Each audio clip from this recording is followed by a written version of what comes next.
Hi friends, నా పేరు రమణ. మీరు చూస్తున్నారు రమణ ఎడ్యుకేషనల్ వరల్డ్. ఈరోజు వచ్చేసి మనం ఏం చేయబోతున్నాం అంటే బీకామ్ 4th సెమిస్టర్లోని one of the subject income tax. మీకు ఓవరాల్గా 3 ప్రాబ్లమేటిక్ సబ్జెక్ట్స్ ఉంటాయి. అవి ఏంటి అంటే ఒకటి ఏఎస్ఓ, సెకండ్ వన్ వచ్చేసి analytical skills and third one వచ్చేసి ఇన్కమ్ ట్యాక్స్ అనమాట. ఈ 3 సబ్జెక్ట్స్లోని one of the subject income tax. So మనం ఈ ఇన్కమ్ ట్యాక్స్ కోసం నేర్చుకోబోతున్నాం అనమాట. ఈ 4th సెమిస్టర్లోని ఇన్కమ్ ట్యాక్స్ అనేది మనం డెఫినెట్గా ఎవరైతే గవర్నమెంట్ రూల్స్ ప్రకారం 1961 ఇన్కమ్ ట్యాక్స్ యాక్ట్ ప్రకారం ఎవరైతే 2,50,000 అనేది క్రాస్ అయితే వాళ్ళు డెఫినెట్గా ఇన్కమ్ ట్యాక్స్ అనేది పే చేయాల్సి ఉంటుంది. ఆ ఇన్కమ్ ట్యాక్స్ మనీని ఫర్దర్గా మనకి డెవలప్ చేయడం కోసం మనం యూస్ చేయడం జరుగుతుంది అన్నమాట. ఓకేనా? ఈ ఇన్కమ్ ట్యాక్స్ కోసం డీటెయిల్గా అయితే మనము నెక్స్ట్ ఫర్దర్గా నేర్చుకోబోతున్నాము. ఈరోజు జస్ట్ ఇన్కమ్ ట్యాక్స్లోని ఏముంటాయి అనేది ఈరోజు చూద్దాము. ఓవరాల్గా వచ్చేసి 5 చాప్టర్స్ ఉంటాయి. ఫస్ట్ చాప్టర్ వచ్చేసి ఇంట్రడక్షన్ అనమాట.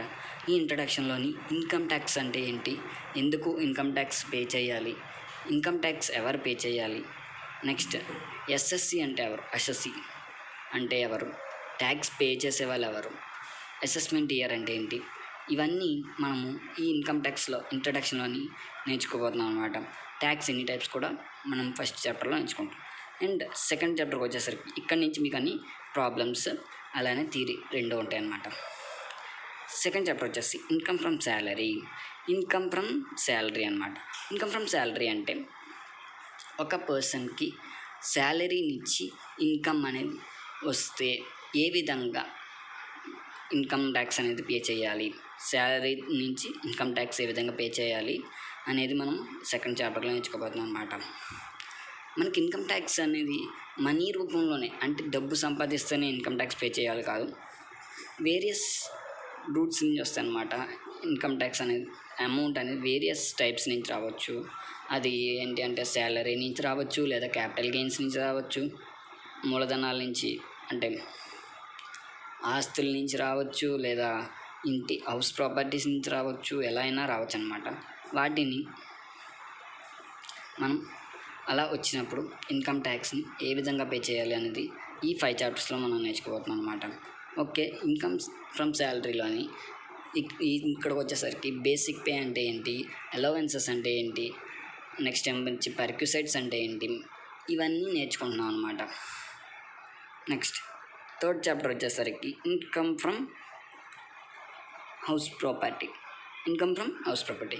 ఇన్కమ్ ఫ్రమ్ హౌస్ ప్రాపర్టీ నుంచి మనము ఇన్కమ్ని ఏ విధంగా క్యాలిక్యులేట్ చేయాలి. ఇప్పుడు ఒక పర్సన్కి 2 హౌసెస్ ఉన్నాయి అనుకుందాం. 2 హౌసెస్ ఉన్నప్పుడు 2 హౌసెస్లోని తను లీవ్ చేయలేడు కదా.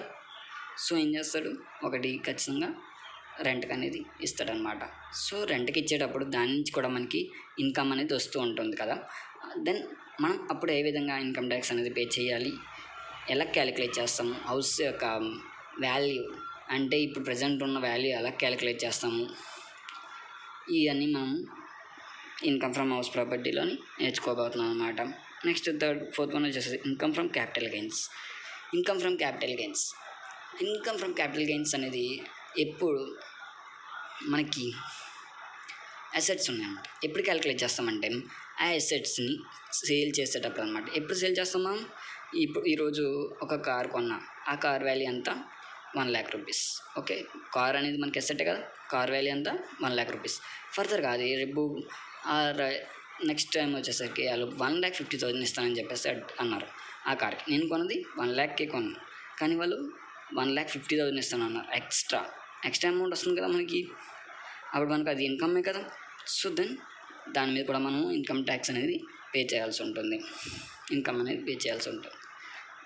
నెక్స్ట్ లాస్ట్ వన్ వచ్చేసి ఈ 4 స్టెప్స్ నుంచి 5th చాప్టర్లోని ఈ 4 స్టెప్స్ యూస్ చేసి ఇండివిజువల్ యొక్క ఇన్కమ్ ఏ విధంగా క్యాలిక్యులేట్ చేస్తాము అనేది మనం నేర్చుకోబోతున్నాం అనమాట.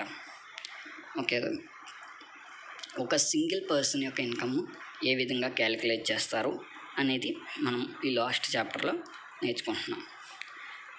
ఇది ఫ్రెండ్స్, ఈ 5 చాప్టర్స్ మీకు ఉంటాయి. ఈ డీటెయిల్గా కూడా నేను రేపు నెక్స్ట్ క్లాస్ నుంచి స్టార్ట్ చేస్తాను.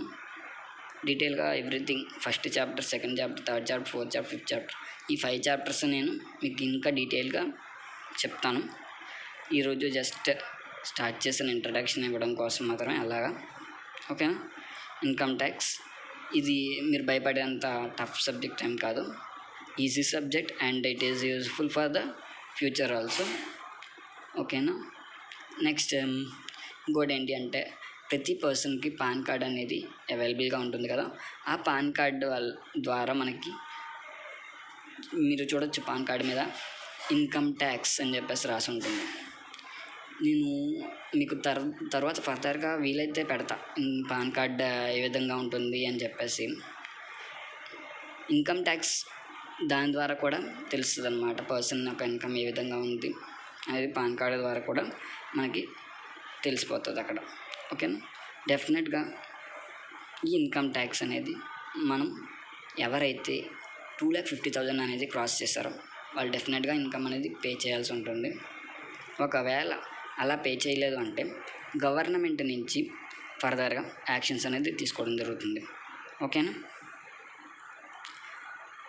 నెక్స్ట్ ఫర్దర్గా డీటెయిల్గా చెప్తాను అనమాట. ఇంట్రడక్షన్ అవి ఉంటాయి కదా, సో దాని నుంచి మొత్తం మీకు ఇంకా డీటెయిల్గా బ్రీఫ్గా ఇన్కమ్ ట్యాక్స్ అనేది చూద్దాం అనమాట నెక్స్ట్ క్లాస్లో. ఈరోజు జస్ట్ ఇంట్రడక్షన్ క్లాస్ మాత్రమే ఇలా చెప్పాను. Okay, thank you. Keep watching my channel. Please like, share, subscribe.